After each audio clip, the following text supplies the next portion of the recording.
Bonsoir à tous. Vous allez bien? Presque? Bien, en tout cas, je suis content de vous voir et je dis bonsoir non seulement à vous qui êtes sur place ici, à l'église d'Oreb, mais également à tous nos amis qui nous suivent depuis plusieurs soirs maintenant par le biais du net. J'aimerais vous encourager à continuer d'être des nôtres jusqu'à la fin de ce séminaire et au-delà.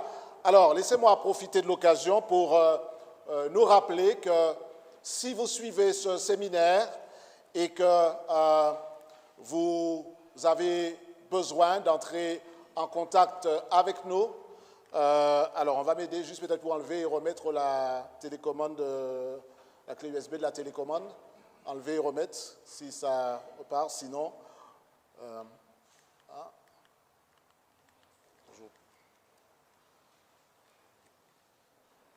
2 secondes, le temps que nous réglions ce problème technique.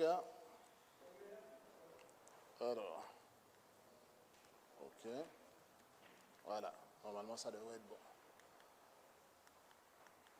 Toujours pas? Bon, eh bien, on va faire à l'ancienne, d'accord? Très bien, alors nous avons un contact que vous pouvez utiliser pour nous rejoindre. C'est une adresse email et également un téléphone, un numéro de téléphone que vous pouvez utiliser pour entrer en contact avec nous, soit pour poser une question ou alors pour souhaiter que nous vous accompagnions dans votre démarche qui consiste à mieux connaître Dieu, mieux connaître sa parole. Donc, si vous voulez bien prendre note de ces coordonnées, vous pourrez donc rentrer en contact avec nous. Tous les soirs, nous entrons dans notre séminaire en faisant référence à un texte biblique que vous voyez apparaître à l'écran, c'est celui de 2 Pierre 1, 19.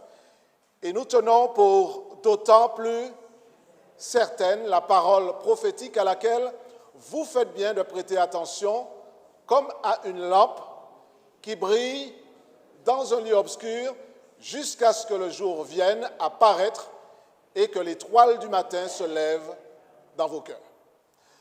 Gardez bien ce verset-là à l'esprit, il veut dire ce qu'il veut dire. Nous sommes attachés à la parole de Dieu et en particulier à la parole prophétique. Alors, en guise d'introduction, laissez-moi juste rappeler que ce séminaire que nous avons débuté il y a quelques jours et que nous avons intitulé « Préparation pour la crise finale » a un objectif clairement déclaré. Je le redis parce que pour moi, c'est fondamental. D'accord? L'objectif est de nous amener à comprendre, à travers l'étude du livre de l'Apocalypse dans la Bible, que nous ne sommes pas des bateaux perdus sur l'océan, mais que nous sommes impliqués, vous et moi, dans un grand conflit cosmique entre le bien et le mal. Et nous avons tenté au cours des dernières présentations de décrypter le message du livre, notamment les chapitres 12, 13 et 14, mais pas seulement, afin de comprendre et surtout de nous positionner du bon côté, du côté de ceux qui se préparent à passer l'éternité avec le Créateur dans le bonheur et dans la paix. Alors pour ceux qui prendraient le train en marche et qui n'ont pas suivi les présentations précédentes, elles sont encore disponibles sur YouTube, donc vous pourrez, en allant sur la chaîne Oreb 972, consulter les présentations précédentes pour pouvoir simplement suivre ce que nous allons dire ce soir. Alors, une chose est sûre, c'est que l'horloge prophétique est en train d'avancer. Vous allez vous rendre compte que chaque jour qui passe, comme on le disait tout à l'heure, chaque jour qui passe nous rapproche de la conclusion de l'histoire de ce monde. Chaque jour qui passe nous rapproche du retour de Jésus. Et je dis merci au Seigneur pour cela, même si certains n'aiment pas voir le temps passer. Plus on avance, plus on se rapproche du dénouement de l'histoire. Alors, nous avons compris, et là je suis encore en train de présenter la chose de manière globale avant d'entrer dans l'étude de ce soir qui sera vraiment capitale et vous allez devoir suivre avec attention. Nous avons compris dès le départ qu'il y a combien de camps? Dites-moi. Il y a 2 camps, d'accord? Il y a le bien et le mal. Il y a le camp du dragon et il y a le camp de l'agneau, le camp de Jésus, d'accord? Et l'objectif, c'est que dès aujourd'hui, nous puissions choisir d'appartenir à l'un ou à l'autre. L'objectif de ce séminaire n'est pas de nous remplir la tête de connaissances, mais de nous amener, vous et moi, à nous positionner clairement et à dire « j'ai compris ce qui est en train de se passer ». Et je prends position clairement pour faire partie du camp de l'agneau. C'est une question d'allégeance, une question d'adoration. Tout ce que je fais démontre qui est celui que j'ai choisi d'adorer. D'accord? Donc, le jour de repos, par exemple, que je choisis de retenir, va montrer si je suis fidèle à l'agneau et à son enseignement, à celui qui a fait les cieux et la terre, ou si alors je me mets à suivre la bête ou l'image de la bête. Donc, la Bible est claire, la Bible c'est la parole de Dieu, elle est la vérité, et par conséquent, les événements vont se dérouler exactement comme la prophétie l'annonce. Alors, une question certainement traverse notre esprit. Comment tout cela va se terminer? Comment l'histoire va arriver à sa conclusion? Et surtout, comment avoir l'assurance d'être du côté de ceux qui seront victorieux lorsque tout sera terminé? Alors, encore une fois, nous sommes tous concernés. Personne ne devrait venir à ce séminaire ou y assister en ligne en disant « c'est bien, j'entends, c'est pour les autres ». Il s'agit de la destinée de l'humanité. Donc, tout ce que nous faisons, qui que nous soyons, quelle que soit notre religion, notre histoire ou notre position dans la société, nous sommes tous concernés par ce message. Et vous allez vous en rendre compte dans un instant. Donc, nous allons examiner ce soir ce que dit la parole de Dieu. Est-ce que vous avez amené vos Bibles ce soir? C'est l'instrument que nous allons utiliser. C'est elle qui va nous éclairer. Et c'est dans cette parole-là que nous allons trouver les réponses à nos questions. Alors, ce soir, nous avons énormément de choses à voir. Et si nous voulons sortir d'ici avant 23 heures, il faudra commencer tout de suite, d'accord? On va faire un peu plus tôt, d'accord? On peut rester jusqu'à minuit, hein? Alors, si vous avez vos Bibles, c'est bien. Nous allons examiner ce soir une portion du livre de l'Apocalypse qui est, pour moi, fondamentale. Alors, je dirai ça pour tous les chapitres de l'Apocalypse, de toute façon. Mais cette partie-là, elle est importante. Nous allons plonger du moins dans le chapitre 14 d'Apocalypse ce soir. Certaines portions du livre d'Apocalypse au chapitre 14. Nous allons revenir sur le chapitre 14 la prochaine fois également. Mais ce soir, nous serons essentiellement, pas uniquement, mais essentiellement au niveau du chapitre 14. Alors, dans le chapitre 14, il nous est présenté, au cœur de ce chapitre, les messages des trois anges. D'accord? Mais ce n'est pas ce sur quoi nous allons nous arrêter ce soir. Nous allons revenir sur le message des trois anges. Mais c'est important de bien savoir que ce message-là est un message qui doit être proclamé. Et que je vous explique la stratégie de l'approche que nous avons retenue pour ce séminaire. Nous allons maintenant essayer de bien comprendre l'histoire. Nous avons vu comment le conflit a commencé. Vous vous rappelez, nous avons fouillé dans la Bible et nous avons vu comment le diable a commencé depuis le ciel. Nous avons vu comment il a essayé, à travers toutes sortes de manipulations, de contrefaçons, de contrecarrer le plan de Dieu. Et nous savons donc l'origine du conflit. Et nous savons la stratégie que le dragon a mis en place. Nous avons vu tout cela, chapitre 13 notamment, chapitre 12. Mais maintenant que nous avons compris d'où vient le conflit, comment il a commencé, ce soir, nous allons considérer comment ça se termine. Alors vous me direz, mais on est déjà arrivé à la fin, il reste encore deux ou trois autres séances. Alors, voilà la stratégie. Que nous comprenions bien d'où ça vient, comment ça a commencé, que nous comprenions comment ça va se terminer, et ensuite, nous allons nous poser la question entre les deux. C'est aujourd'hui. Qu'est-ce que je fais aujourd'hui, sachant comment ça a commencé et sachant comment ça va se terminer? Qu'est-ce que je dois faire? Qu'est-ce que je dois dire? Et qu'est-ce que Dieu fait pendant ce temps-là? Et qu'est-ce qui va se produire pendant l'intervalle de temps dans lequel nous sommes maintenant? D'accord? Et ça, nous allons le voir dimanche et le mercredi d'après. Donc, voilà un petit peu la stratégie. Nous allons considérer donc ce soir Apocalypse 14. Ouvrez vos Bibles avec moi dans cette portion du livre de l'Apocalypse. Et nous allons examiner, comme je l'ai dit, non pas la partie qui concerne les trois anges, qui est très souvent la seule partie qu'on considère dans Apocalypse 14. Mais je vais vous demander de suivre attentivement ce que nous allons dire. Nous allons commencer au chapitre 14 et au verset 14. Chapitre 14, verset 14. D'accord? Je lis juste le verset premier déjà. D'accord? Voilà ce que je lis. Je regardais, et voici, il y avait une nuée blanche. Et sur la nuée était assis quelqu'un qui ressemblait à, dites-moi, à un fils d'homme, ayant sur sa tête quoi? Une couronne d'or, et dans sa main une faucille tranchante. Faucille tranchante. Examinons ce que le texte dit. Là, le texte est en train de nous introduire, et nous parlons de ce qui va se passer à la fin, comment l'histoire se termine. Le texte nous introduit à une scène où sur une nuée, on voit apparaître un être qui ressemble à un fils d'homme, qui a sur sa tête une couronne et qui tient dans la main un instrument. Quel instrument? Une faucille, comment? Tranchante. Alors, essayons de décrypter cela déjà, avant d'aller plus loin. Lorsqu'on lit cette déclaration-là, on est obligé de penser tout de suite à quelqu'un. D'accord? On est en train de faire écho là. Rappelez-vous ce qu'on a dit. Le livre de l'Apocalypse fait souvent écho à un autre livre de l'Ancien Testament. Lequel? Daniel. D'accord? Si vous lisez dans Daniel 7, verset 13, on va faire des petites incursions de temps en temps. D'accord? Dans Daniel 7, verset 13, on fait ce genre d'allusion également. Alors, on va prendre le temps de lire certains textes ce soir. On ne va pas tous les lire. Hein? Voilà.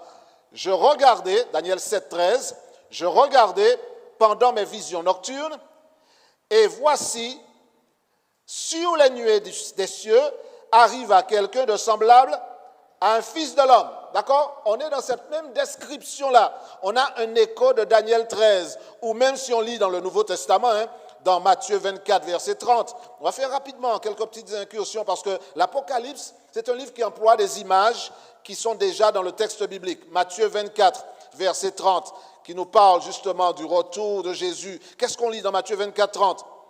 Alors, le signe du Fils de l'homme, d'accord, paraîtra dans le ciel, toutes les tribus de la terre se lamenteront et elles verront le Fils de l'homme venant sur les nuées du ciel. On a encore les mêmes références. Et dans l'Apocalypse même, dans le livre de l'Apocalypse, au chapitre 1er, on l'avait d'ailleurs vu pour ceux qui étaient présents ici samedi, Apocalypse 1, verset 7, un texte qui commence par ces déclarations.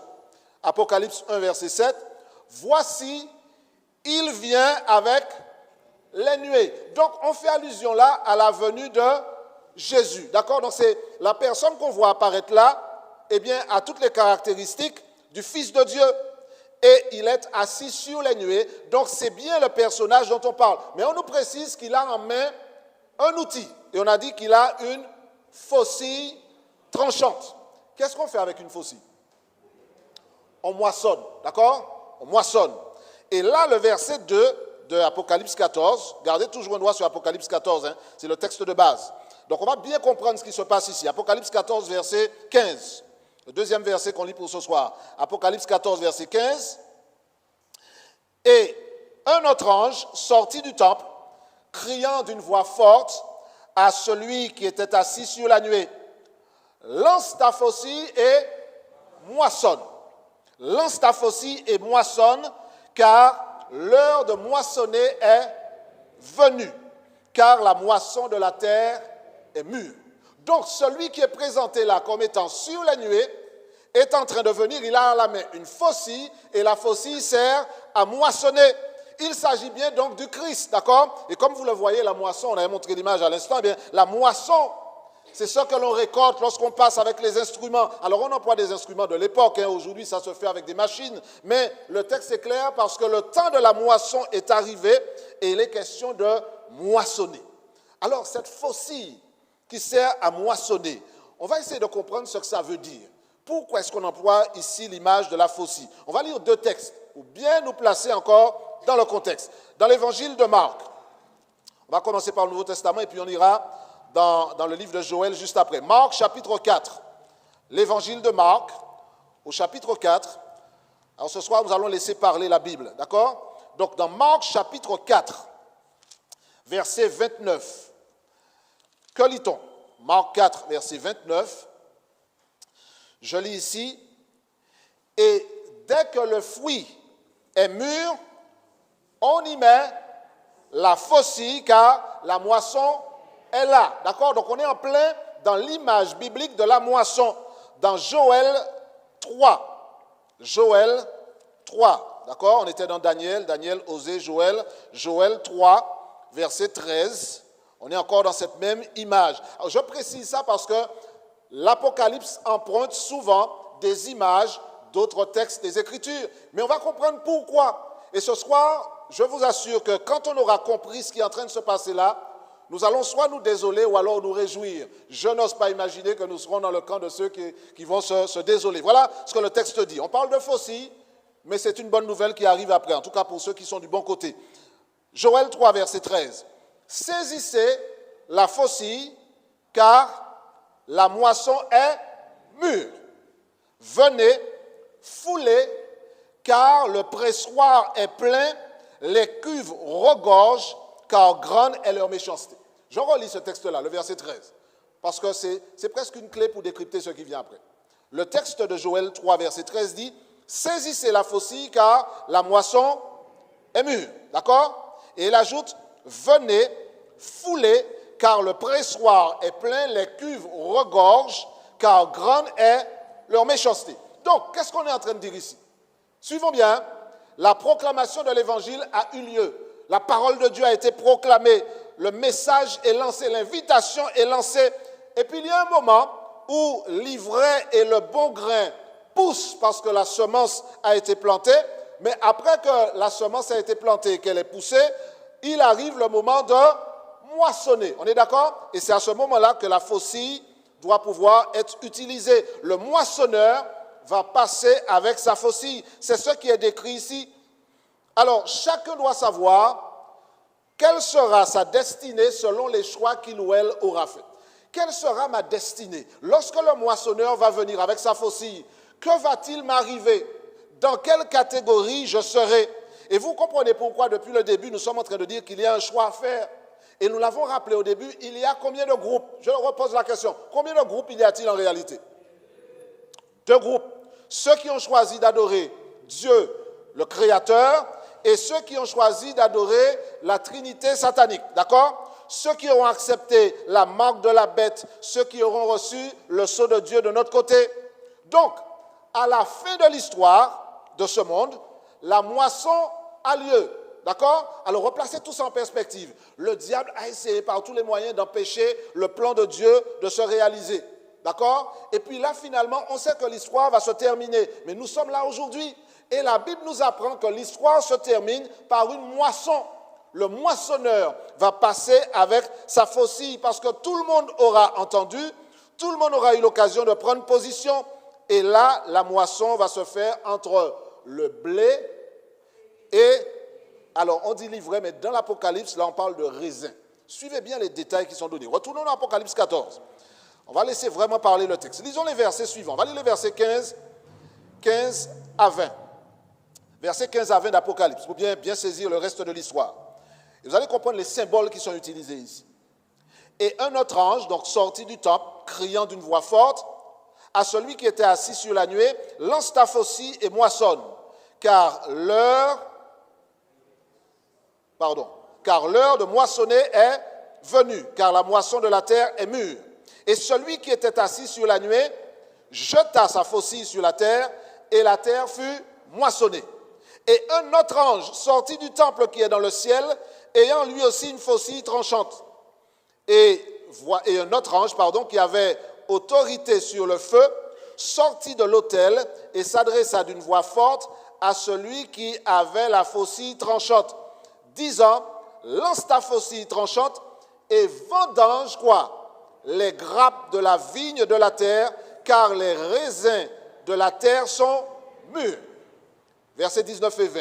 Et l'ange jeta sa faucille sur la terre, et il vendangea la vigne de la terre, et jeta la vendange où est-ce? Dans la grande cuve de la colère de Dieu. Et la cuve fut foulée, ça vous rappelle Joël 3, la cuve fut foulée hors de la ville, retenez le détail, hors de la ville, et du sang sortit de la cuve jusqu'aux morts des chevaux sur une étendue de 1600 stades. Reprenons pour bien comprendre ce qui est en train de se passer ici. Nous sommes donc à la fin de l'histoire. Il y a deux camps, le camp de l'agneau et le camp du dragon. Dans Apocalypse 14, ils sont désignés par le blé pour le camp de l'agneau et par les raisins pour ceux qui ont choisi de suivre la créature au lieu du créateur. Donc le blé ici, c'est le bon grain. On est d'accord là-dessus, le blé c'est le bon grain. C'est avec le blé qu'on fait le pain, d'accord? Le blé représente le peuple de Dieu. Mais les raisins ici représentent les adorateurs de la bête. Cette bête que nous avons vue au chapitre précédent, au chapitre 13. Donc les adorateurs de la bête sont décrits ici sous les termes des raisins. Et le moissonneur va jeter sa faucille pour récolter le blé, mais il va aussi jeter sa faucille. La faucille sera jetée pour pouvoir récolter et moissonner les grappes de raisin. Et chose extraordinaire, les grappes de raisin sont jetées dans quoi? Dans une grande cuve, mais cette cuve a une caractéristique. Qu'est-ce qui est dit? Dans la grande cuve de la colère de Dieu. Vous voyez pourquoi on dit que les raisins représentent les méchants, puisqu'ils sont jetés dans la grande coupe de la colère de Dieu. D'accord? Et on nous a bien précisé que ça se passe en dehors de la ville. On va revenir, parce que dans la ville, on ne peut pas avoir n'importe quoi et n'importe qui. D'accord?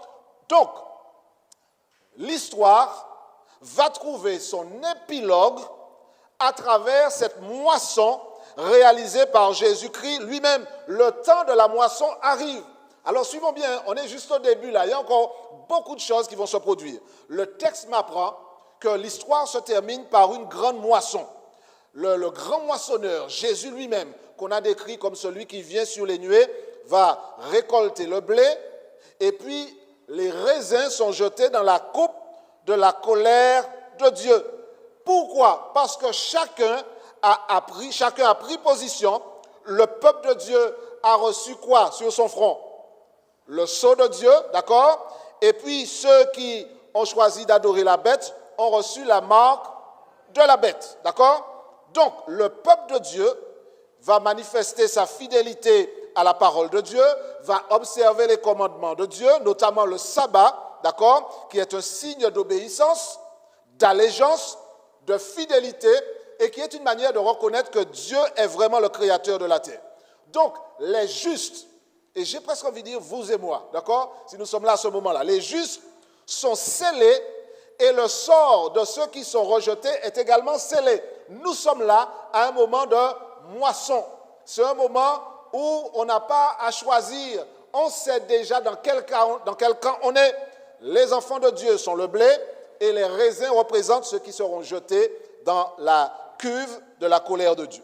Alors, vous comprenez pourquoi c'est important de sortir de Babylone. Sortir de Babylone, c'est-à-dire sortir de ce système-là qui s'oppose à Dieu, qui s'oppose à la volonté révélée de Dieu. Changer le jour de repos, contrairement à ce que la parole de Dieu dit. Et vous comprenez pourquoi ce que je fais aujourd'hui, les croyances auxquelles j'adhère, les pratiques que j'ai, en disent long sur le camp auquel j'ai choisi d'appartenir. Donc, je n'ai pas simplement des dés à jeter pour dire dans quel camp je suis. C'est ce que je fais aujourd'hui qui démontre à quel camp j'ai choisi d'appartenir. Est-ce que je veux appartenir au camp de l'agneau? Est-ce que je veux être parmi ceux que Apocalypse 14 décrit comme étant le blé? C'est maintenant que je choisis par rapport à ce que je dis, ce que je fais, la place que je donne à Dieu, la manière dont je l'adore en esprit et en vérité. Je détermine aujourd'hui à quel camp j'appartiens. Sortir de Babylone, c'est avoir le courage de remettre en question les idées reçues, les traditions. C'est parfois même courir le risque de croire à autre chose que ce que l'on a reçu depuis sa naissance. La question, vous savez, n'est pas simplement de savoir où est-ce que je vais à l'église, mais est-ce que vraiment l'agneau est devenu mon maître et que je suis l'agneau partout où il va? Est-ce que c'est ça ma démarche? Les deux camps dont nous avons parlé sont deux camps qui sont clairement identifiés.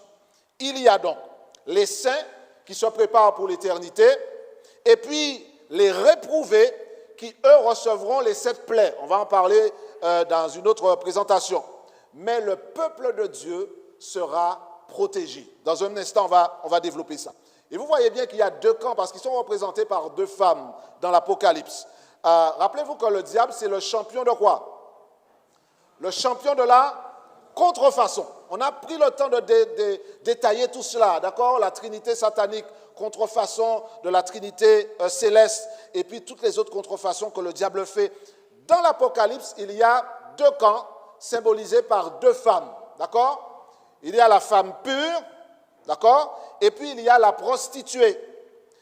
2 peuples, ceux qui suivent la bête et qui ont sa marque, et de l'autre côté, ceux qui suivent l'agneau et qui ont le sceau de Dieu et qui font du respect du jour du repos un élément clé de leur obéissance. Car ce jour-là, ce n'est pas une manière de focaliser sur juste l'observation du sabbat. C'est une manière de dire que ce jour-là et l'observation du sabbat en particulier veut dire énormément de choses.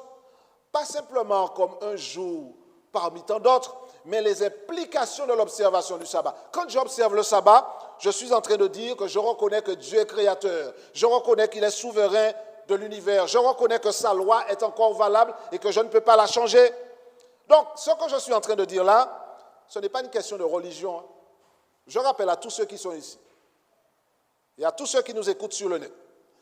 Ne croyez pas que parce que vous êtes adventiste du 7e jour, que vous allez à l'église le samedi, que cela vous place automatiquement dans le camp de l'agneau.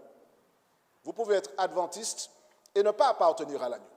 Dieu a ses enfants partout. Mais il y a un moment où Dieu va appeler ses enfants à sortir de Babylone. Et ce moment-là, c'est déjà maintenant sortir de Babylone pour venir dans le camp de l'agneau. Ceci dit, je suis content d'appartenir à une église qui enseigne le respect du jour du repos, le sabbat, la volonté de Dieu. Et c'est vrai pour de nombreuses autres croyances. Donc, nous ne sommes pas là en train de faire des mathématiques. Nous sommes simplement en train de dire que l'observation du sabbat permet de faire la distinction entre le Créateur et la créature, ce que Satan refuse d'admettre et ce que les ennemis de Dieu de la fin des temps refusent également d'admettre. Il y a donc 2 femmes et l'une d'entre elles, c'est une prostituée. Alors, je dois quand même dire 2 mots à ce sujet. Quand vous regardez à l'écran, vous voyez cette femme prostituée, elle a tous ses atours, elle a ses vêtements qui correspondent avec sa fonction, elle a à la main une coupe, elle a une description particulière. Je l'ai dit et je répète, le diable, c'est le champion de la contrefaçon. Quand Dieu fait quelque chose, le diable va proposer quelque chose qui ressemble, mais quelle erreur! Dieu a-t-il réellement dit? C'est un peu ça, mais c'est quand même différent. Dieu, la Trinité céleste, il va faire la Trinité satanique. Il va faire la contrefaçon du Père, du Fils, du Saint-Esprit. Il y a l'agneau d'un côté et il y a le dragon. Il y a la femme pure et puis il y a la prostituée. Il y a 2 villes. Il y a Babylone et de l'autre côté, il y a la nouvelle Jérusalem. Il y a 2 destinées. La première, c'est l'éternité avec Jésus et la deuxième, c'est la destruction avec le dragon et ses alliés. Donc, on voit bien ici la polarité telle qu'elle est présentée dans l'Apocalypse. Alors, la distinction entre Christ et les saints qui lui appartiennent et le dragon et ses disciples est une distinction cruciale pour la fin des temps. La responsabilité de Jésus, la responsabilité de l'agneau, c'est quoi? Quel est, j'ai envie de dire, le job de Jésus? Son travail, c'est de nous assurer sa protection et sa bienveillance pendant les événements de la fin des temps. Ça, c'est quelque chose qu'il s'est engagé à faire, d'être à nos côtés. Et notre job, c'est quoi? Notre travail, c'est de nous appuyer sur lui avec confiance. Ceux qui choisissent Jésus aujourd'hui n'ont pas peur. Est-ce que vous avez peur? Quand vous lisez l'Apocalypse et puis vous voyez tout ce qui s'annonce, on n'a même pas encore parlé vraiment des fléaux, on le fera certainement avant la fin de notre séminaire. Quand on voit qu'il y a des événements cataclysmiques, on peut se poser la question, est-ce qu'on peut avoir peur? Il paraît qu'il y avait un grand tremblement de terre en Martinique en 2007. Certains d'entre vous l'ont vécu? Qui ici avait peur? Personne, d'accord? Alors ça ne veut pas dire que c'est la vérité, le fait que personne... Mais je sais qu'il y a des gens qui ont eu peur, d'accord? certains m'ont dit, j'avais peur. Je n'étais pas en Martinique à cette époque-là. Et j'ai appris qu'il y avait un tremblement de terre et j'ai même vu des photos. On a peur. Ça, ce n'est rien du tout par rapport à ce qui vient. Ce qui vient sera terrible. Et je vous ai donné un aperçu de ce qui s'est passé dans l'histoire avec les Vaudois, les persécutions. Donc, oui, il y aura des événements cataclysmiques. Mais vous savez une chose, lorsqu'on a de l'amour pour Dieu, lorsqu'on est déterminé à lui rester fidèle, la confiance en l'agneau chasse la peur. Et on avance avec l'assurance que l'Éternel sera à nos côtés. Alors, chers amis, aujourd'hui, si nous vivons dans le péché, parce que c'est possible, on peut venir à l'église le samedi, le mercredi et le dimanche, et puis vivre dans le péché. C'est tout à fait possible, d'accord? Mais si je suis dans cette situation-là, ce n'est pas parce que je viens à l'église que lorsque l'histoire arrivera à son terme, je serai automatiquement du côté de l'agneau. C'est aujourd'hui, je répète, que je choisis de me laisser libérer par Christ de l'esclavage du péché. Les saints, ceux qui appartiennent à l'agneau, ils ne comptent que sur lui, que sur le sacrifice de Jésus pour leur délivrance.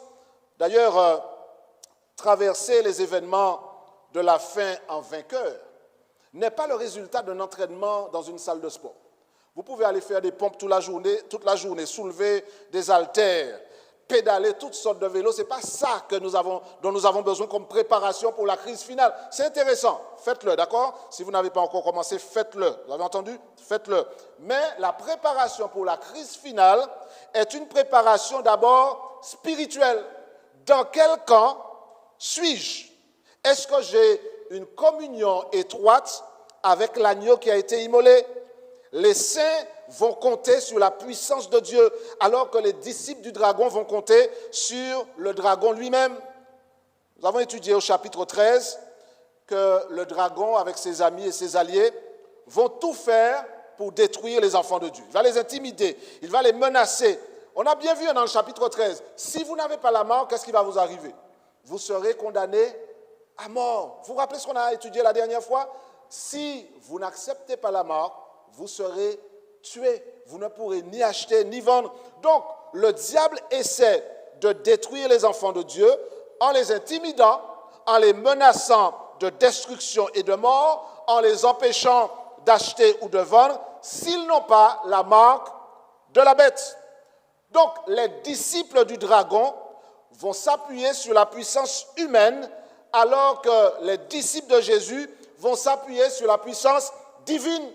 C'est ça la différence, elle est claire et nette. Mais je dis merci Seigneur, parce que j'ai l'assurance que Dieu est aux côtés de ses enfants, chers amis. J'ai cette assurance de savoir que Christ est avec nous pendant cette crise finale. Les enfants de Dieu ont compris que leur vie est cachée en Jésus et que leur destinée est entre les mains du Christ. Ce même Jésus qui s'est engagé à les protéger et à leur accorder la victoire. Alors nous savons que ceux qui sont du côté de l'agneau seront vainqueurs, mais que ceux qui sont du côté de la bête seront détruits, ils seront éliminés. Alors, j'ai vu quelque chose dans le texte, qui m'a donné, je ne sais pas si je peux dire ça comme ça, mais qui m'a rempli de joie. Au chapitre 13, vous vous rappelez ce qu'on a lu? Je vais faire un petit retour en arrière. Reprenez avec moi le chapitre 13. Il y a quelque chose là que je trouve extraordinairement intéressant à mentionner maintenant. Dans Apocalypse 13, verset 4, on va relire cela. On l'a vu déjà, mais c'est bien de reprendre cela maintenant. Apocalypse 13, verset 4 disait « Ils adorèrent le dragon parce qu'il avait donné autorité à la bête. Ils adorèrent la bête en disant quoi? Qui est semblable à la bête et qui peut combattre contre elle? » Le reste du livre de l'Apocalypse répond à la question.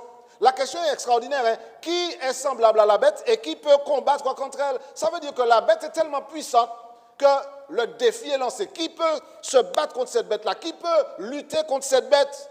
Et quand on lit le reste de l'histoire, c'est pourquoi il ne faut pas s'arrêter au chapitre 13, quand on lit le reste de l'histoire, eh bien, on comprend effectivement que Christ lui-même va mener la bataille contre la bête. La chute de Babylone est annoncée, comme le reste du livre de l'Apocalypse va nous le permettre de le découvrir. Le même Dieu, vous vous rappelez qu'à travers Daniel, Dieu avait annoncé que Babylone allait chuter et que l'empire de Nebuchadnezzar serait supplanté par un autre royaume. De la même manière, Babylone, avec la bête, avec le dragon, avec cette trinité satanique, Babylone va tomber, elle va chuter. C'est une certitude parce que la Bible ne ment pas et Dieu dit toujours la vérité. Faisons une incursion dans Apocalypse 18 et vous allez comprendre ce que je suis en train de dire en réalité. Apocalypse 18, versets 4 et 5. On garde toujours un doigt sur Apocalypse 14, mais on va chercher dans Apocalypse 18, versets 4 et 5. Apocalypse 18, versets 4 et 5.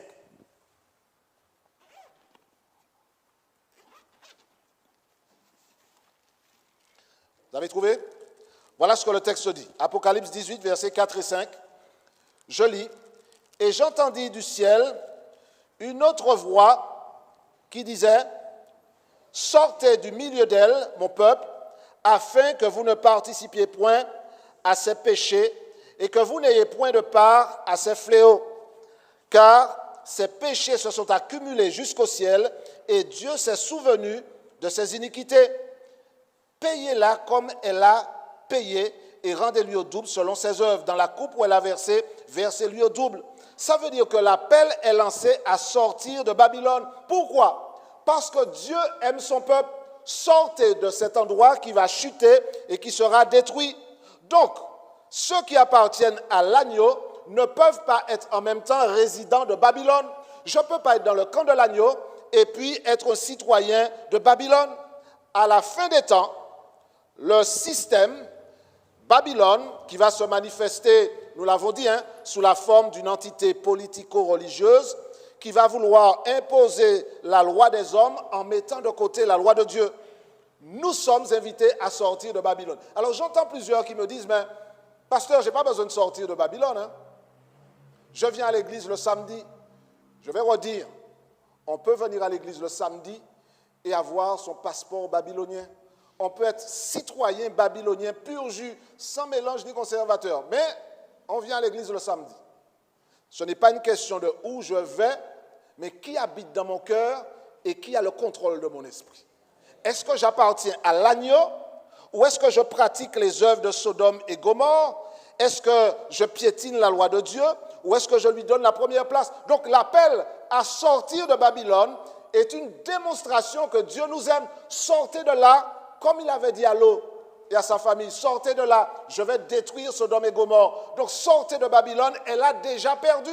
La question c'est pourquoi ou comment le diable arrive avec une expertise hors pair. Il arrive quand même à nous faire croire que être du côté de Babylone, c'est bien. Être du côté de ceux qui ont déjà perdu, être là, c'est bien. Le diable est en train de nous tromper, mais Dieu nous aime et contrairement à ceux qui veulent faire passer Dieu pour une sorte de tyran sanguinaire, eh bien, ces personnes-là sont à des années-lumière de la révélation biblique. Dieu nous aime et c'est pourquoi il nous avertit. Donc, il y aura deux camps, celui du dragon et celui de l'agneau. Alors, qu'arrivera-t-il aux méchants? On va commencer par les méchants. Qu'arrivera-t-il aux méchants? Pour comprendre cela, on va relire les versets 19 et 20 d'Apocalypse 14. D'accord? On revient sur ce qu'on a lu tout à l'heure. Bien comprendre. Dans Apocalypse 14, 19 et 20, il est dit « Et l'ange jeta sa faucille sur la terre, il vendangea la vigne de la terre et jeta la vendange dans la grande cuve de la colère de Dieu. Et la cuve fut foulée hors de la ville, et du sang, c'est bien cela, sortit de la cuve jusqu'au bord des chevaux sur une étendue de 1600 stades. » Ça veut dire que la cuve, symboliquement, va recevoir tous les méchants. Ils seront foulés aux pieds. Et ça va se faire en dehors de la ville, parce que la Bible dit dans Apocalypse 21, verset 27, si vous tournez juste quelques pages, Apocalypse 21, verset 27 dit quoi à propos de la ville, justement? Il n'entrera chez elle rien de souillé, ni personne qui se livre à l'abomination et au mensonge. Il n'entrera que ceux qui sont écrits dans le livre de vie de l'agneau. Ça veut dire, chers amis, nous sommes en train de voir quelque chose d'extraordinaire. Ça veut dire que les méchants sont présentés ici derrière le symbole des raisins qui sont jetés dans la cuve de la colère de Dieu, ils seront pressés et le sang qui sort, c'est le symbole de la destruction. Ils seront détruits. Les adorateurs de la bête recevront leur châtiment, un châtiment clair et sans hésitation. Et cela va se faire en dehors de la ville, puisqu'il n'entrera dans la ville rien de souillé. Donc, ils ne peuvent pas entrer dans la ville. La ville est réservée aux disciples de l'agneau. D'accord? Eux, ils sont jetés dans la coupe de la colère de Dieu. Et la colère de Dieu va se dérouler. Si vous lisez au chapitre 15 d'Apocalypse, alors là, on va parler des plaies, mais on reviendra sur ça dans une autre occasion. Et puis, j'ai découvert quelque chose d'extraordinaire. Ça va vous paraître simple, mais quand j'ai lu cela, vous n'étiez pas là, heureusement, hein, parce que des fois, quand je lis certaines choses, je saute, je crie, je suis vraiment dans un état particulier, parce que c'est extraordinaire, je ne peux pas rester silencieux par rapport à ça. Apocalypse 17, parce que j'ai lu dans Apocalypse 13 la question qui est posée, qui peut combattre contre la bête, qui est semblable à la bête? Enfin, un tas intéressant pour une bête, alors qu'en réalité, quand je lis dans Apocalypse 17, versets 13 et 14, je lis ce qui suit. Apocalypse 17, versets 13 et 14. C'est le chapitre qui parle de la chute de Babylone. Ils ont un même dessein. Ils donnent leur puissance et leur autorité à la bête. Et le verset 14 dit, mes amis, ils combattront contre l'agneau et l'agneau les vaincra. Alléluia. Ça veut dire que nous savons déjà que la victoire appartient à l'agneau parce qu'il est le Seigneur des seigneurs, le roi des rois, et les appelés, les fidèles qui sont avec lui vaincront également. Je lis, je relis le verset 14. Ils combattirent contre l'agneau. Et vous voyez pourquoi j'ai fait allusion au verset 4 de chapitre 13. Qui peut combattre contre elle? Eh bien, Milim là, Milim, verset 14. Ils combattirent contre l'agneau et l'agneau les vaincra. La victoire appartient à l'agneau parce qu'il est Seigneur des seigneurs, roi des rois, et les appelés, les élus et les fidèles qui sont avec lui les vaincront aussi. La victoire est à l'agneau et la victoire est à ceux qui appartiennent à l'agneau. Ça veut dire que la victoire est à vous et à moi si nous appartenons à l'agneau. Je sais déjà qui va gagner. Je sais déjà l'issue du combat. Alors, quand on lit cela, on doit pouvoir comprendre que Babylone, effectivement, va tomber. D'ailleurs, au verset 8 du chapitre 14,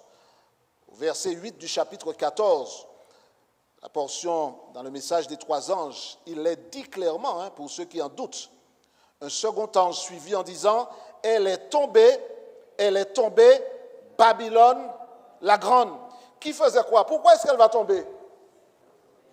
Elle a abreuvé toutes les nations du vin de la fureur de son impudicité. Donc voilà la raison pour laquelle elle tombe. Elle a enivré, d'accord? Elle a enivré. Vous pouvez le relire encore au verset suivant. On décrit tout cela. Elle a enivré au chapitre 17, verset 2. Elle a trompé avec supercherie, contrefaçon. Elle a poussé les hommes à accepter des mensonges. Donc Babylone va tomber. Elle a pratiqué l'impudicité avec les rois de la terre. Ça veut dire qu'elle est entrée dans une relation illicite. Puissance politique et système religieux. D'accord? Alors regardez bien, quand on lit au verset 2 du chapitre 17, on va faire un va-et-vient assez incessant. Regardez bien ce qui est dit au chapitre 17, verset 2. Chapitre 17, verset 2. Et c'est avec elle que les rois de la terre se sont livrés à l'impudicité, et c'est du vin de son impudicité que les habitants de la terre se sont enivrés. Vous avez remarqué l'alliance entre politique et religieux? Les rois de la terre. On est là dans le système politique. Les rois de la terre, d'accord? Symbolisé par les cornes. Les rois de la terre, l'impudicité. Ce n'est pas un terme politique, l'impudicité. L'impudicité, c'est un terme religieux, d'accord? Relation illicite. Et là, on est donc dans un système politico-religieux, d'accord? Roi de la terre, impudicité, qui signifie infidélité, c'est un sens religieux imagé, nous l'avons compris. Donc, cette alliance diabolique est vouée à l'échec. Le mariage contre nature qui va allier les puissances politiques et religieuses, eh bien, est présenté au monde un évangile frelaté et voué à l'échec. Les péchés de Babylone se sont accumulés. On apprend, par exemple, rapidement tournez les pages de vos Bibles, Apocalypse 18, 7. Qu'est-ce qu'elle fait? Elle a été arrogante, au verset 7 du chapitre 18. Autant elle s'est glorifiée et plongée dans le luxe, autant donnez-lui de tourments et de deuil, parce qu'elle dit en son cœur, je suis assise en reine, je ne suis point veuve et je ne verrai point de deuil. Ce texte-là, c'est un écho à Ésaïe 47, 7 à 9. Vous lirez le texte à la maison. La destruction est certaine pour Babylone, parce qu'il n'y a qu'un seul Dieu, et ce n'est pas le dragon. Il n'y a qu'un seul Dieu, et ce n'est pas le dragon. La destruction de Babylone se fera par le feu. Nous étions au chapitre 18, lisons juste le verset 8. Juste après. À cause de cela, et en un même jour, ces fléaux arriveront, la mort, le deuil et la famine, et elle sera consumée par le feu, car il est puissant le Seigneur, Dieu qui l'a jugé. En d'autres termes, la destruction de Babylone est certaine. Il n'y a qu'un seul Dieu et Babylone ne peut résister au jugement divin. Donc c'est maintenant que nous choisissons d'appartenir ou pas à ce camp-là. Et je vais vous dire la vérité. La vérité, c'est que le texte biblique nous permet de dire que malheureusement, malgré l'invitation de Jésus à sortir de Babylone, il y aura des personnes qui choisiront de rester à Babylone.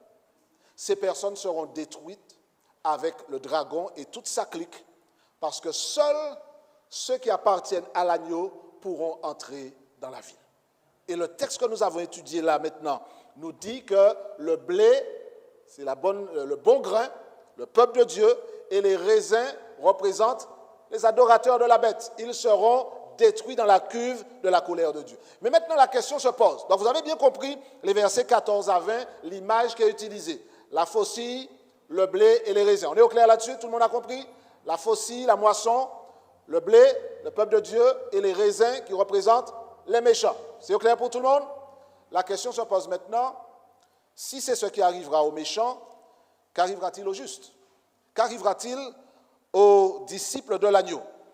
La Bible enseigne qu'il y aura un moment où le jugement sera exécuté. Mais je choisis aujourd'hui. Alors, je lis maintenant au début du chapitre 14.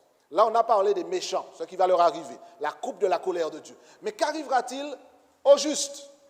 Apocalypse 14, verset 1. Je regardais, et voici l'agneau se tenait sur la montagne de Sion, et avec lui 144 000 personnes qui avaient son nom et le nom de son Père écrit sur leur front. Waouh! Alors, il faudra clarifier tout cela.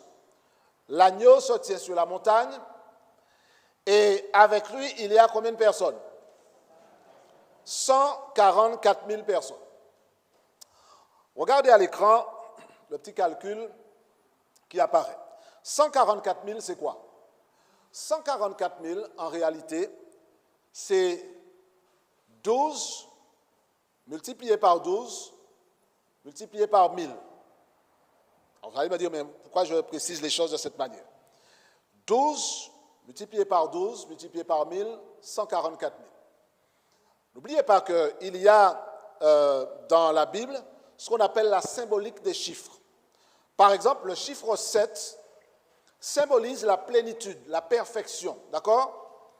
Le chiffre 6 symbolise l'homme, créé le sixième jour, d'accord? 666, contraire de la Trinité divine, d'accord? Le chiffre 12 va symboliser la perfection gouvernementale, d'accord? On a les 12 tribus d'Israël et on a les 12 apôtres, d'accord, dans le Nouveau Testament. En d'autres termes, on a quelque part ici, à travers le chiffre 144 000, une indication à travers une donnée symbolique, je le dis en reconnaissant qu'il y a des personnes qui souscrivent à une vision différente, en pensant qu'il s'agit là de 144 000 personnes au sens littéral du terme. Je vous donnerai quelques éléments qui nous permettent de dire que nous sommes là dans le symbole, d'accord? Je partagerai avec vous, sachant qu'il existe d'autres écoles de pensée, mais dans notre Église, cette déclaration des 144 000 est interprétée comme étant quelque chose de symbolique. Les 12 tribus d'Israël représentent donc le peuple de Dieu dans l'Ancien Testament, et les 12 apôtres, représentent le peuple de Dieu dans le Nouveau Testament. Maintenant, il faut bien comprendre pourquoi tout cela est présenté de cette manière. Alors, je vais faire un petit passage dans Apocalypse 21 et ensuite on va retourner au chapitre 7 et vous allez comprendre un peu mieux. Dans Apocalypse 21, revenons au verset 21. Vous avez noté que j'ai bien dit que 144 000, c'est 12 par 12 par 1000, d'accord?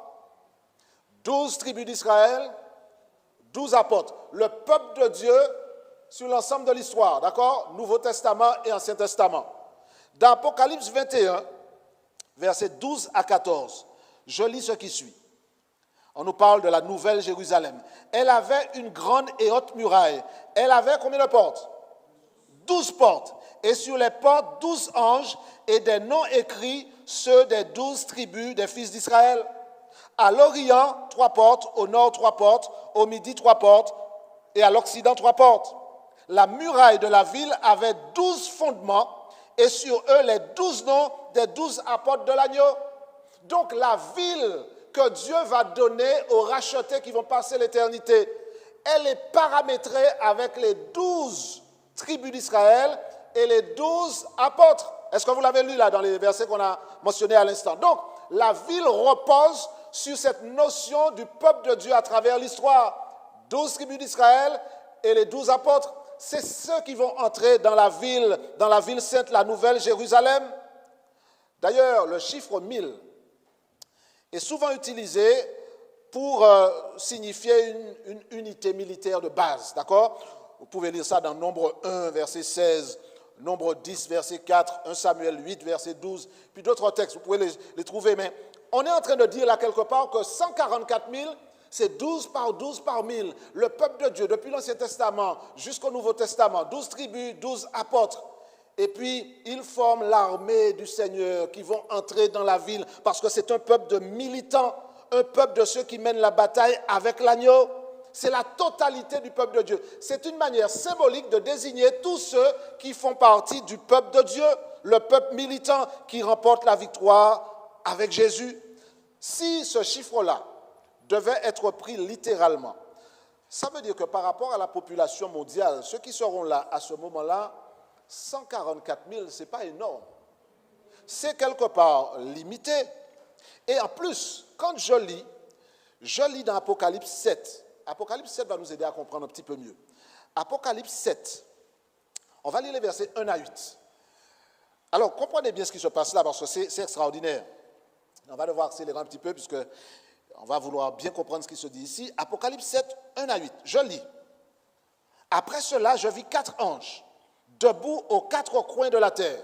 Ils retenaient les 4 vents de la terre, et afin qu'ils ne soufflât point de vent sur la terre, ni sur la mer, ni sur aucun arbre. Et je vis un autre ange qui montait du côté du soleil levant et qui tenait le sceau du Dieu vivant. Il cria d'une voix forte aux 4 anges, à qui il avait été donné de faire du mal à la terre et à la mer. Et il dit, ne faites point de mal à la terre, ni à la mer, ni aux arbres, jusqu'à ce que nous ayons marqué du sceau de Dieu le front des serviteurs de notre Dieu. Marqué du sceau le front des serviteurs de notre Dieu. Et j'entendis le nombre de ceux qui avaient été marqués du sceau, 144 000. Et puis on nous donne le détail. Alors je vais le lire volontairement.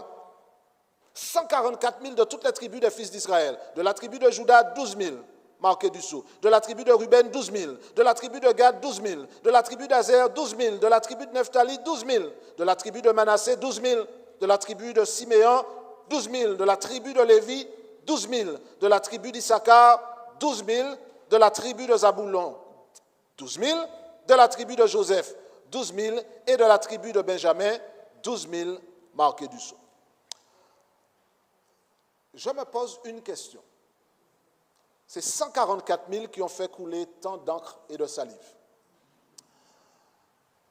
Est-ce quelque chose que je dois prendre au sens littéral ou pas? Quand je lis Apocalypse 7, le texte que vous avez sous les yeux, je vois à partir du verset 1, je vis 4 anges debout aux 4 coins de la terre.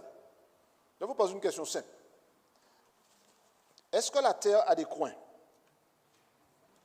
Non. D'accord? Ne perdons pas de temps, la terre n'a pas de coin. La terre, ce n'est pas un carré, ce n'est pas un rectangle, c'est une sphère. Il n'y a pas de coin dans une sphère. D'accord? Or, ils sont debout aux 4 coins de la terre. Voyez bien qu'on est en train de parler en termes symboliques.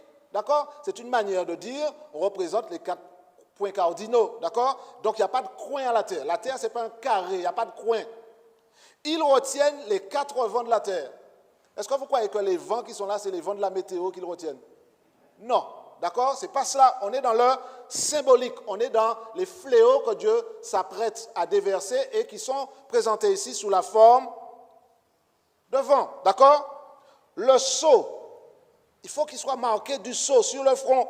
On a bien dit, le sceau, ce n'est pas une marque de pinceau qu'on va nous mettre sur le front rapidement. C'est l'allégeance à une personne, à une cause. Ça permet d'authentifier qui est qui.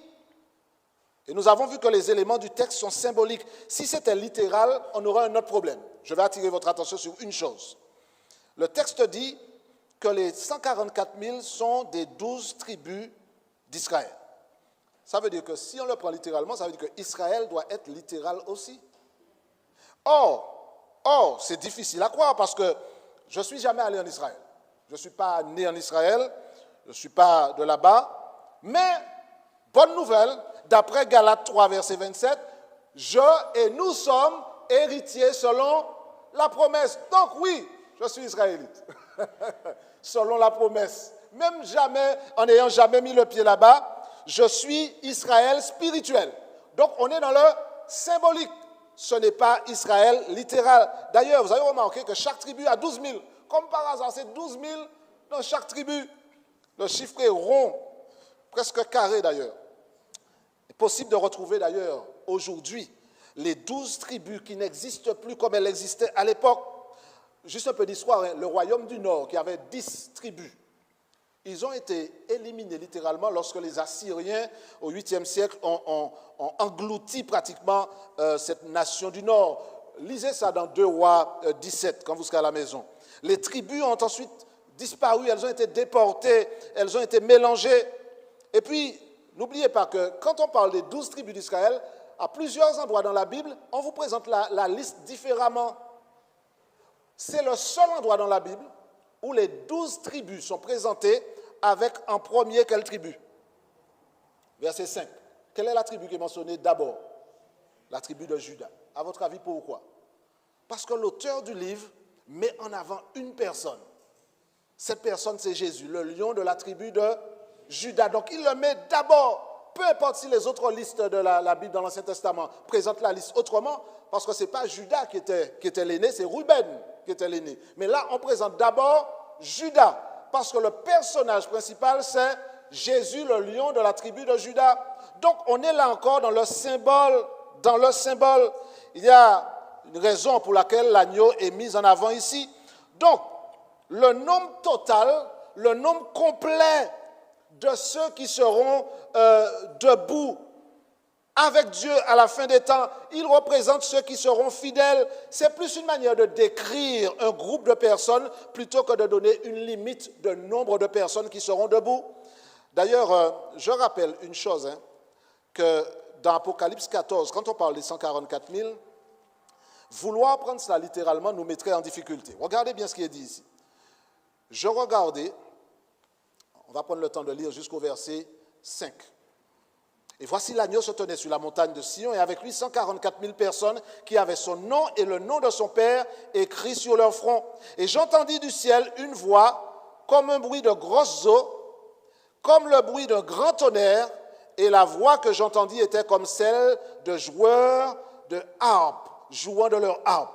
Et ils chantent un cantique nouveau devant le trône et devant les 4 êtres vivants et les vieillards. Et personne ne pouvait apprendre le cantique si ce n'est les 144 000 qui avaient été rachetés de la terre. Et puis, on nous dit que ce sont ceux qui ne se sont pas souillés avec des femmes, car ils sont vierges, ils suivent l'agneau partout où il va, ils ont été rachetés d'entre les hommes comme des prémices pour Dieu et pour l'agneau. Et dans leur bouche, il ne s'est point trouvé de mensonge, car ils sont irrépréhensibles. Là encore, j'insiste, nous sommes dans le symbolique. Il est dit ici qu'ils suivent l'agneau partout où il va. Est-ce que Jésus, c'est l'agneau? Est-ce que Jésus, c'est un mouton? Non, d'accord? L'agneau est utilisé ici dans un sens symbolique. Ensuite, il est dit que ce sont des personnes qui ne se sont point souillées avec des femmes. Ça veut dire qu'ils sont vierges. Si ça devait être pris littéralement, une bonne partie de ceux qui sont ici seraient disqualifiés. D'accord? Puisque tous ceux qui ont des enfants, pour parler juste de cette catégorie-là, ne pourraient pas y arriver. Il suffit d'être père de famille ou mère de famille pour être disqualifié parce qu'il faut être vierge. C'est ce que le texte dit. Donc si on est dans une lecture littérale, on ne peut pas subitement prendre les 144 000 littéralement et puis le reste le prendre symboliquement. Donc si on est dans le littéral, prenons tout littéralement. Or, je refuse de croire que seuls ceux qui n'auront pas d'enfants ou qui seront restés purs feront partie de ceux qui seront debout dans cette période de l'histoire. Donc nous sommes là dans le symbolique. L'Église, c'est l'épouse du Seigneur. Elle est restée fidèle, c'est ce que ça veut dire. Ceux qui sont debout là sont ceux qui sont restés fidèles, qui n'ont pas commis l'adultère spirituel, qui n'ont pas trafiqué leurs croyances, qui n'ont pas accepté de faire des compromis avec l'enseignement biblique. Ils sont restés vierges et ils suivent l'agneau. Ils le suivent. Ces chrétiens, ces personnes qui appartiennent à l'agneau, ils suivent l'agneau, restent fidèles à l'agneau. On est bien dans la métaphore pour bien montrer l'étroitesse de la relation entre Dieu et son peuple. Donc tout cela permet de dire qu'on n'est pas dans 144 000 de manière littérale, mais qu'on est plutôt dans une représentation symbolique de l'ensemble de ceux qui seront debout à ce moment-là. D'ailleurs, les rachetés sont présentés comme les prémices au verset 4. C'est bien ce qu'on a lu, hein? Ils ont été rachetés d'entre les hommes comme les prémices pour Dieu et pour l'agneau. Ça encore, c'est un langage de l'Ancien Testament. On mettait à part une offrande pour l'Éternel avant de consommer la récolte. Deutéronome 26, Lévitique 23 détaille la chose. Donc, vous comprenez que ce n'est pas pour effrayer les enfants de Dieu que l'Apocalypse a été écrit. Ceux qui doivent trembler, ce sont le dragon, la bête et le faux prophète. C'est eux qui doivent trembler parce que leur sort est déjà scellé. Ceux qui ont choisi l'agneau devraient se réjouir parce que la victoire leur appartient. À la fin, c'est l'agneau qui gagne et ceux qui appartiennent à l'agneau auront avec lui la victoire, frères et sœurs. Nous devons nous réjouir de cela. L'Apocalypse, finalement, est une bonne nouvelle. On a lu Apocalypse 13, la marque de la bête, la menace de mort et tout ce qui s'ensuit. Mais maintenant, nous réalisons au chapitre 14 que l'agneau gagne. Ils se battent contre l'agneau, mais l'agneau les vaincra. Et ceux qui appartiennent à l'agneau également auront la victoire. C'est quelque chose d'extraordinaire. Et puis, pour célébrer la victoire, eh bien, il y a des noces. Apocalypse 19. C'est bien ce qui est écrit là. On va lire dans Apocalypse 19, verset 9. Et l'ange, Apocalypse 19, verset 9, et l'ange me dit, écris. Nous sommes là dans une béatitude, d'accord? Heureux ceux qui sont appelés au festin de noces de l'agneau. Et il me dit, ces paroles sont les véritables paroles de Dieu. Ça veut dire que quand on suit l'agneau, même aujourd'hui, on commence déjà à sentir l'air de la terre promise. C'est en train de se rapprocher. Le festin des noces est en train d'être préparé. Alors, est-ce que vous avez l'assurance de faire partie de ces noces de l'agneau? Est-ce que vous vous posez la question, où est-ce que je serai? Ou est-ce que vous avez la certitude que dès maintenant, aujourd'hui, vous avez placé votre vie entre les mains de l'agneau, que vous avez fait allégeance à l'agneau et à son enseignement? Est-ce qu'il y a quelqu'un qui a peur de cette période qui va venir? Est-ce que quelqu'un se pose des questions sur ce que la Bible annonce dans l'Apocalypse? La Bible rappelle dans Apocalypse 2, verset 17, nous l'avons déjà lu, mais c'est important maintenant que nous parlons de festin, de rappeler cela. Dans Apocalypse 2, verset 17, Dieu prendra soin de nous. Dieu prendra soin de nous. Apocalypse 2, verset 17 dit que celui qui a des oreilles entende ce que l'Esprit dit aux églises. À celui qui vaincra, donc c'est-à-dire nous, nous qui sommes du côté de l'agneau, si nous y sommes effectivement, à celui qui vaincra, je donnerai de la manne cachée et je lui donnerai un caillou blanc. Et sur ce caillou est écrit un nom nouveau que personne ne connaît si ce n'est celui qui le reçoit. Extraordinaire. Et on développera ça peut-être dans une autre occasion. Dans l'Apocalypse, chers frères et sœurs, ne me fait pas peur du tout. Je n'ai pas peur en lisant l'Apocalypse. Au contraire, l'Apocalypse me rassure parce que je sais qui est-ce qui gagne à la fin, je sais en qui j'ai cru, je sais comment l'histoire se termine, et j'ai encore aujourd'hui le privilège de choisir d'être dans le camp de l'agneau. Amen. Merci Seigneur Jésus. C'est pourquoi d'ailleurs l'appel est lancé, nous l'avons vu, à sortir de Babylone, système religieux qui est basé sur la volonté de l'homme plutôt que la volonté de Dieu. Et d'ailleurs, l'histoire se termine avec le retour de Jésus. Dans Apocalypse 19, au verset 1er, je lis. Après cela, j'entendis dans le ciel comme une voix forte d'une foule nombreuse qui disait « Alléluia, le salut, la gloire et la puissance sont à notre Dieu. » Voilà le message de l'Apocalypse. La gloire appartient à Dieu. Pour quelle raison est-ce qu'on dit Alléluia? Parce que Dieu a jugé avec justice et vérité Babylone qui corrompait la terre. Et de plus, il a vengé le sang de ses serviteurs. Dieu nous fera justice. Le jour des noces est annoncé. C'est un moment très attendu. La réunion de l'agneau et de son épouse, c'est-à-dire du peuple. Nous allons rencontrer le Seigneur Jésus. L'Église va être unie à l'agneau. Les noces de l'agneau, c'est une image qui est employée pour parler de cette rencontre entre l'Église et son Sauveur. L'Église s'est préparée. L'époux va laisser la maison du Père pour venir à la rencontre de l'épouse. Entre-temps, il avait payé déjà la dot à la croix du Calvaire. Ensuite, il est remonté pour préparer une place pour recevoir son épouse. Et entre-temps, l'épouse, elle, se prépare parce que les noces arrivent. Et puis, l'annonce du mariage se fait et la rencontre, seconde venue, se produit. Les noces de l'agneau. On est là dans l'image du mariage oriental. J'espère que vous comprenez ce qui est en train de se passer ici. Quand on veut se marier, on cherche quelqu'un. Quand les deux personnes sont au clair, en principe, le mari s'assure qu'il y a un endroit au moins pour loger la belle, d'accord? Et puis, il prépare les choses, l'épouse se prépare, et puis ensuite, on annonce le mariage. Le mariage se fera à telle date.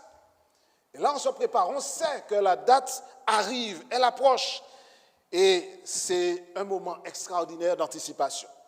Je ne sais pas si ça vous est déjà arrivé d'être déçu, parce que vous espériez être invité à un mariage, et puis on ne vous a pas invité.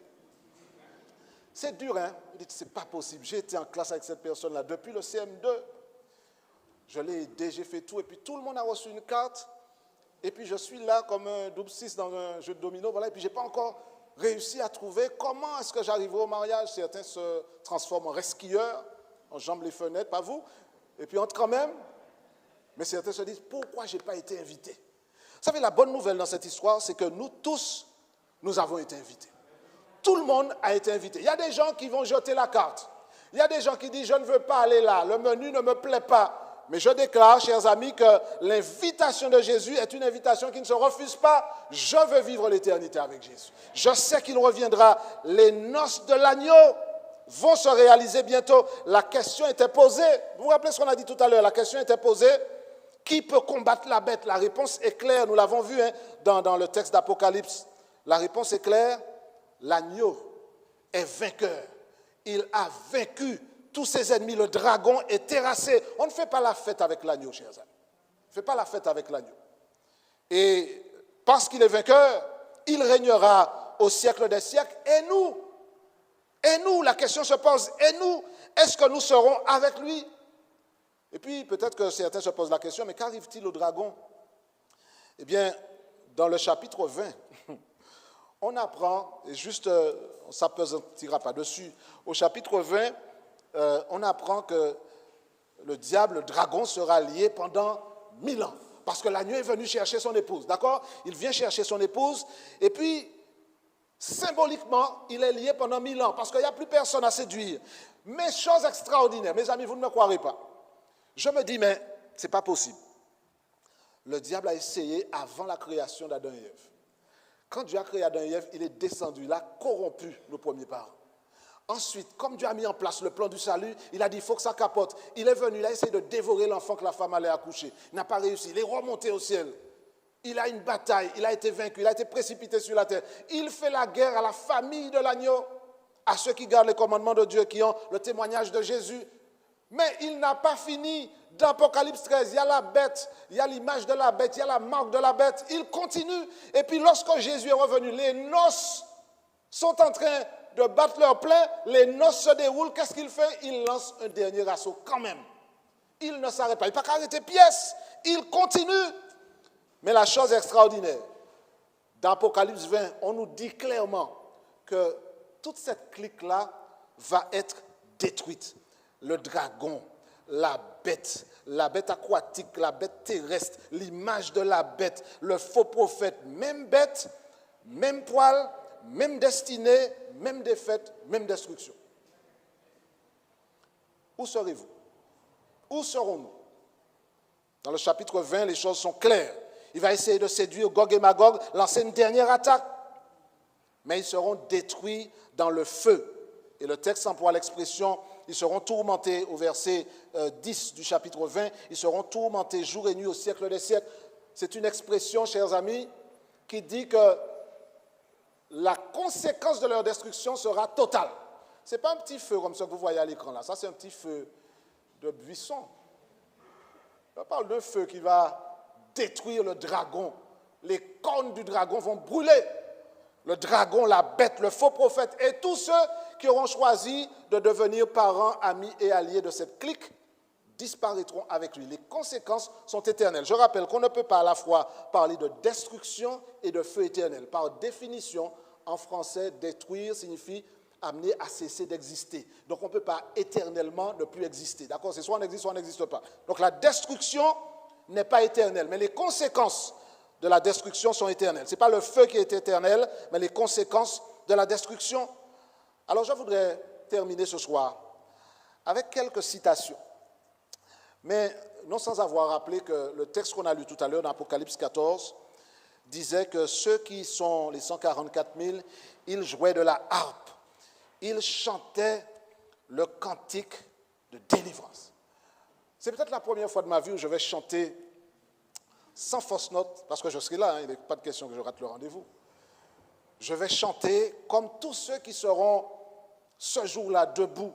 Si l'Éternel nous accorde cette grâce d'être debout à ce moment-là, nous avons traversé la tribulation et nous sommes là, et le chant n'est pas dans le hymne des louanges. Ce chant-là est un cantique nouveau. Cantique nouveau devant les quatre êtres vivants, les vieillards. Personne ne pouvait apprendre le cantique si ce n'est les 144 000 qui avaient été rachetés de la terre. Les seules personnes qui pourront chanter ce cantique-là sont ceux justement qui font partie de ce peuple de Dieu. Seuls les rachetés peuvent l'apprendre. Le chant, c'est un chant qui est à la gloire du libérateur. Il est interprété par les rachetés. C'est à la gloire du libérateur. C'est lui qui leur a permis de remporter la victoire. C'est lui qui leur a amené la délivrance. Comme jadis, Moïse, avec le peuple d'Israël, a échappé à l'esclavage égyptien et a traversé la mer Rouge pour entrer dans la terre promise. Alors, chers amis, nous n'avons pas besoin de trembler. Il y a des personnes aujourd'hui qui estiment qu'elles ont réussi leur vie parce qu'elles ont une villa hors pair. Il y a des gens qui ont des maisons qui font baver de jalousie ceux qui les regardent. Maisons extraordinaires, des maisons avec 10 chambres, 3 piscines, etc. Quand on regarde ça, on se dit « Waouh, j'aurais aimé être là, j'aurais aimé profiter de ça. » Alors c'est bien si on l'a dans des moyens légaux formidables. Mais je vais vous dire, parfois on s'extasie devant des demeures princières, devant des demeures, des villas extraordinaires. Et il y a un exemple à l'écran, peut-être que vous allez voir, de maison. Je n'ai pas cette maison-là, elle ne m'appartient pas, je n'ai jamais habité dans un tel château. Mais je vous dis une chose, ce que le Seigneur nous prépare est infiniment au-dessus de tout ce que notre imagination peut concevoir. Le royaume des cieux, la nouvelle Jérusalem, c'est l'endroit où Jésus est allé nous préparer. Ce n'est pas un artisan marron, ce n'est pas un maçon manqué, ce n'est pas un choker, ce n'est pas un jobber, mais c'est Jésus lui-même qui est allé nous préparer la place. Et assurément, ça vaudra le déplacement, chers amis. Ça vaudra d'être là. Il faudra être debout. Et je voudrais terminer avec 3 citations. Je voudrais les mettre à l'écran pour vous, ces citations, parce que je crois qu'elles disent long, dans Tragédie des siècles, page 671. Le texte dit, bien qu'entouré d'ennemis résolus à l'écraser, le peuple de Dieu ne sera pas inquiet à cause des persécutions. Il craindra de ne s'être pas repenti de tous ses péchés et de s'être privé en raison de quelques fautes du bénéfice de cette promesse du Sauveur. Je te garderai aussi à l'heure de la tentation qui va venir sur le monde entier pour éprouver les habitants de la terre. Nous avons l'assurance de la protection divine. La citation suivante dit ceci. Le peuple de Dieu ne sera pas à l'abri de la souffrance, mais bien que persécuté et angoissé, dénué de tout et privé d'aliments, il ne sera pas abandonné. Le Dieu qui a pris soin d'Élie ne négligera pas un seul de ses enfants. Celui qui compte les cheveux de leur tête, ça ne me concerne pas, prendra soin d'eux. Et au temps de la famine, ils seront rassasiés, tandis que les méchants seront victimes de la faim et des épidémies. Des anges protégeront les justes et pourvoiront à leurs besoins. C'est important de savoir cela, parce que ce n'est pas la peur qui doit nous animer, mais l'assurance de la bienveillance divine à notre égard. Dernière citation. Et on pourrait en dire plusieurs, mais on va juste lire celle-ci. Seuls échapperont à la redoutable séduction qui subjuguera le monde. Ceux qui font quoi? Ceux qui étudient diligemment les Écritures et qui ont l'amour de la vérité. C'est grâce au témoignage de la parole de Dieu qu'ils découvriront le séducteur sous son déguisement. L'heure de l'épreuve sonnera pour tous et le crible de la tentation fera connaître les vrais chrétiens. Je vous assure, frères et sœurs, que la séduction sera terrible. Satan va même essayer d'imiter le retour de Jésus. Nous allons terminer ce soir, même si on n'a pas tout dit. Mais j'espère que vous avez compris que dans la suite de ce que nous avons vu, nous comprenons ce soir comment l'histoire va se terminer. Le moissonneur viendra et il va rassembler le blé, ce qui lui appartient, le bon grain. Mais le moissonneur viendra aussi et la faucille servira à vendanger et à mettre ses grappes de raisin dans la cuve de la colère de Dieu.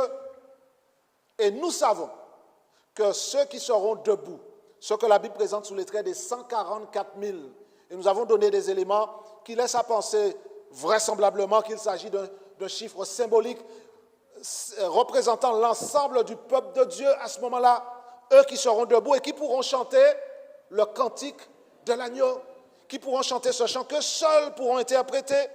Et je dis merci Seigneur, parce que notre seule sauvegarde, c'est dans l'étude de la parole de Dieu, dans la vérité. Plongeons nos regards dans la parole de Dieu. C'est ce que nous faisons soir après soir. Chers amis, vous qui êtes ici ce soir, et vous qui nous regardez sur YouTube, ne laissez pas l'occasion passer.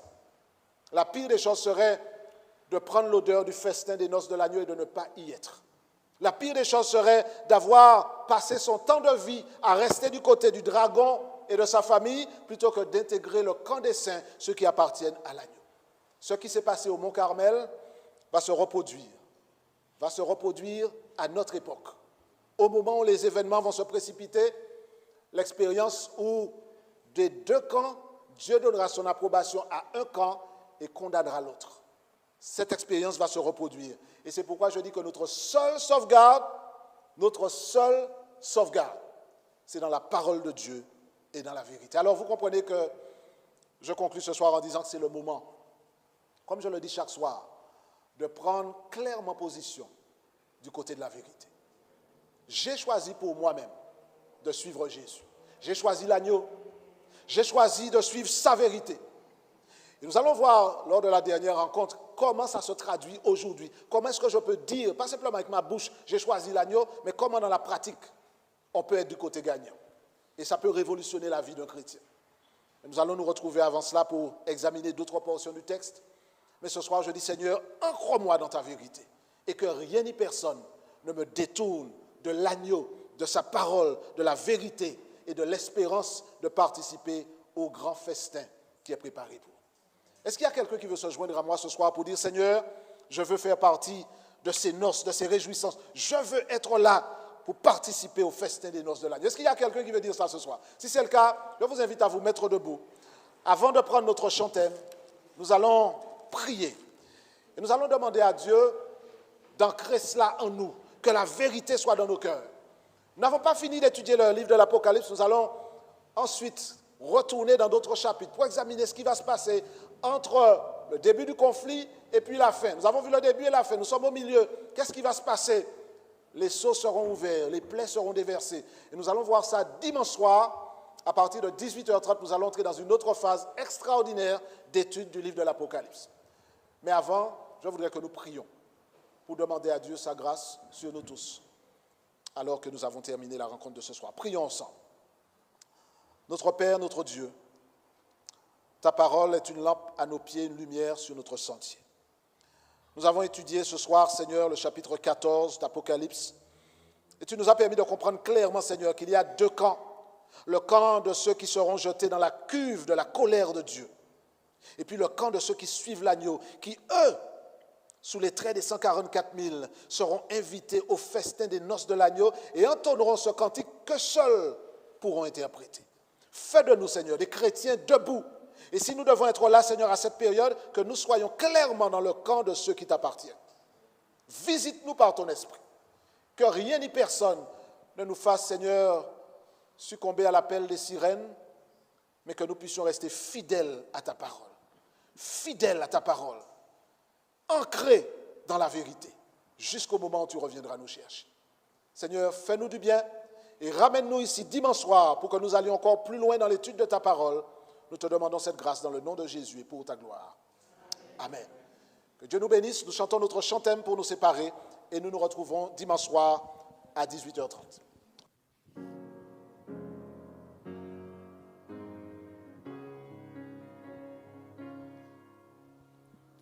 Dans l'épreuve, faisons-lui confiance. Dans la douleur, il te soulagera, mon ami. Tu dois tenir ferme, car il nous l'a promis, il revient bientôt. Jésus revient,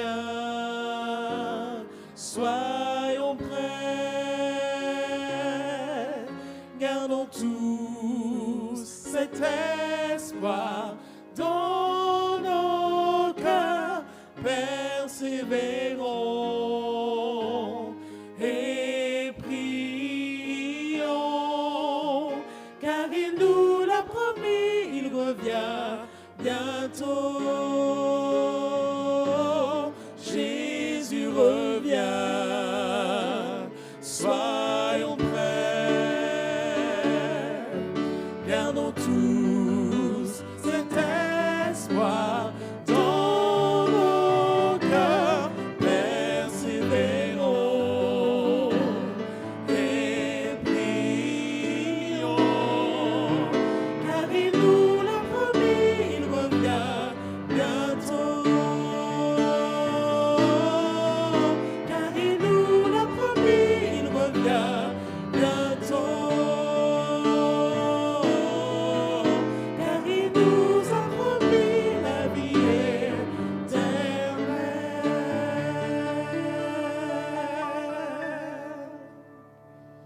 Merci à tous et bonne entrée.